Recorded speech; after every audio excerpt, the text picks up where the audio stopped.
fue becado por el rey en una escuela de artillería y salió de subteniente de la escuela de artillería y tuvo una participación bastante desagradable en Tolón cuando conquistó, retomó con sus cañones. No era genial, tenía mejores cañones que los blancos, parece los monárquicos que ocupaban la ciudad, y la reconquistó Tolón y después hizo una carrera militar sin ninguna importancia por otro lado, a pesar de que se la ha magnificado muchísimo.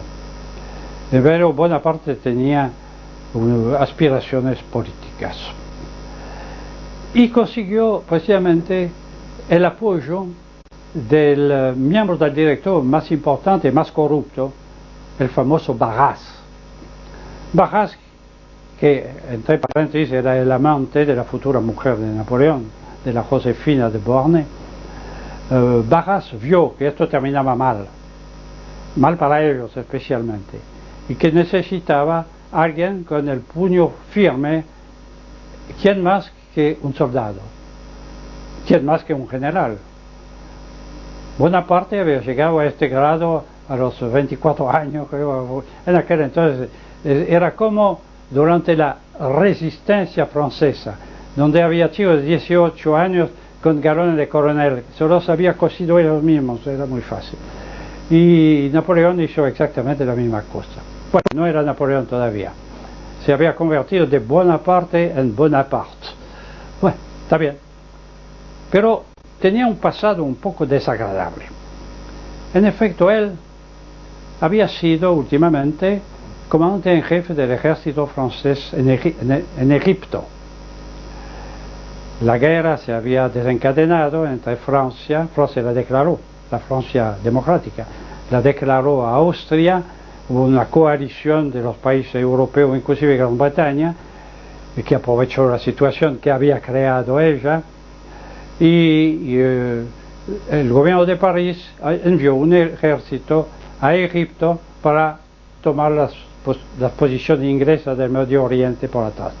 No resultó, pero Egipto fue conquistada por Napoleón, pero los egipcios se sublevaron, los mamelucos. Hubo una guerra bastante dura y se veía que iba a terminar mal. Entonces, ¿qué hizo el general Bonaparte? Se mandó a mudar. Tomó una fragata, una de las pocas que tenía, abandonó su ejército en pleno combate, llegó a Tolón, llegó a París y se escondió, claro. ¿Dónde? En el Palacio Real. Naturalmente con las prostitutas y los traficantes. Se escondió. Pero a través de Josefina, Barras oyó hablar de este general en una situación militar un poco difícil, que podía ser fusilado en cualquier momento por desertor. Consideró Barras que era el hombre adecuado, el hombre que él podía tener en su mano, pero un hombre que por su pasado militar tenía cierta capacidad para poner las cosas en orden. Y efectivamente lo hizo nombrar cónsul, después primer cónsul, y finalmente un buen día Bonaparte se convirtió en Napoleón, tomó el poder mediante ayudas distintas, especialmente de un banquero que se llamaba Mayer. Los reencontraremos siempre, y a través del cual, entre paréntesis, ya emperador, especulaba Napoleón, inclusive contra los intereses franceses en todas las bolsas de Europa. Esto está documentado. Pero Napoleón, en el campo político, que nos interesa más aquí, Napoleón tiene fama de haber acabado con la mal llamada Revolución Francesa. Y no es cierto. Napoleón la consolidó, salvó de ella lo que se podía y debía salvar desde los intereses de la burguesía francesa y del señor Rothschild, que era su asesor. ¿Cómo? muy sencillo, instituyó, restableció el orden físico. Anuló todas las libertades francesas de las provincias, de los gremios, de la iglesia, todo fue anulado. Un rebaño de individuos considerados legalmente como todos iguales, menos en un punto.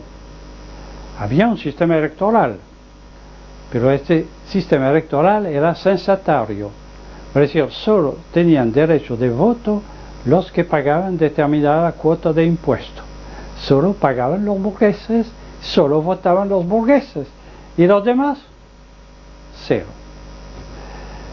El capitalismo creció, que ya empezaba a existir antes, creció en una forma espantosa, el proletariado creció, porque los gremios disueltos, disueltos por el gobierno anterior, por la convención, donde podían ir los antiguos artesanos, los antiguos obreros de los talleres, a las fábricas, y el individuo que tenía bastante plata para alquilar un galpón colocaba un cartelito en la puerta: se contrata obreros, y había una cola a la mañana delante de la puerta, y estos obreros volvían a trabajar como lo habían hecho en los talleres, pero no en interés propio, sino en interés del dueño de las herramientas.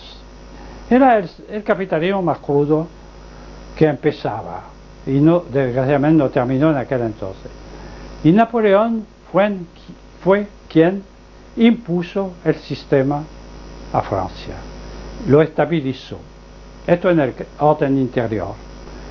La democracia igualitaria y libertaria en el campo económico, no en el campo político. Su policía mantenía el orden, como en el famoso Fouché.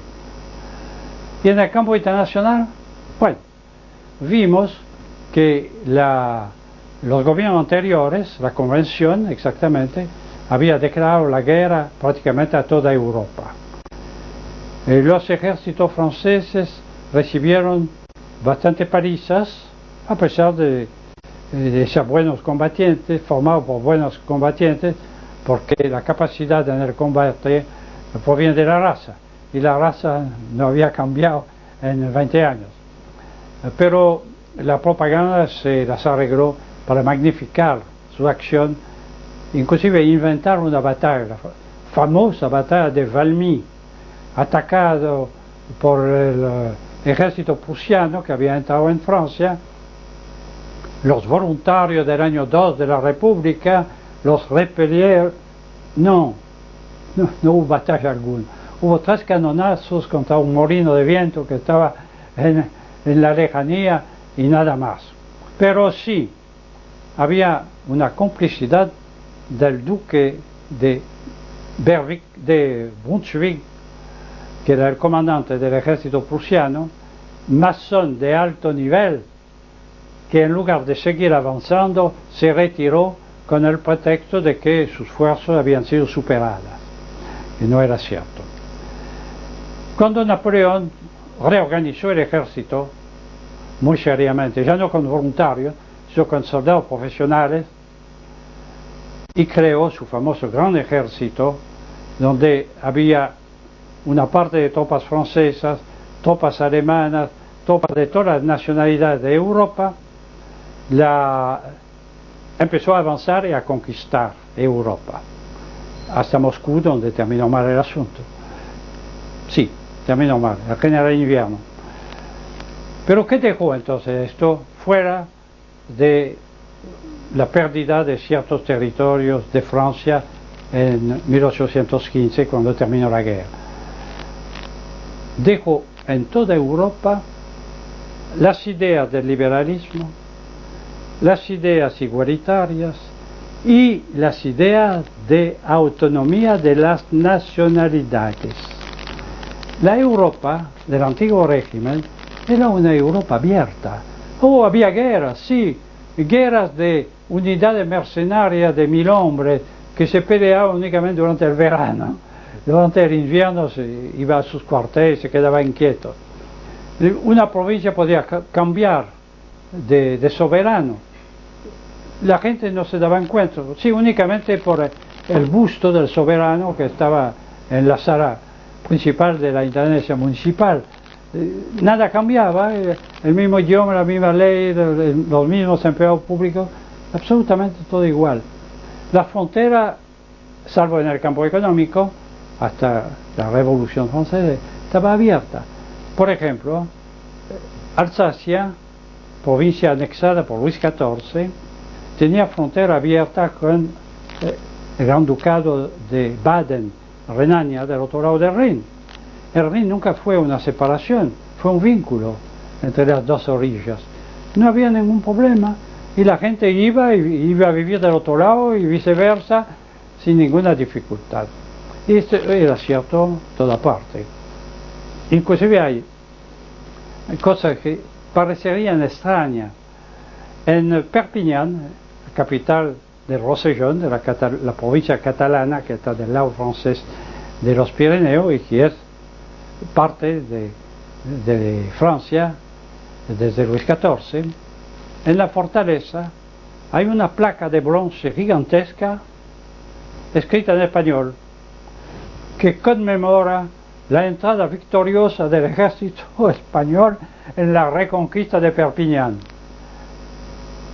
Los habitantes de la ciudad no les importa, ni hoy.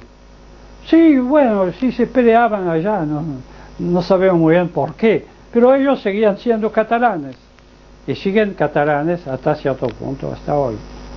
Yo digo hasta cierto punto porque la televisión está destruyendo lo que queda de las tradiciones y de los idiomas de las distintas regiones de Francia, inclusive de la región históricamente francesa, donde se habla hoy en día una mezcla de francés y de inglés que a veces me hace un artículo incomprensible a mí.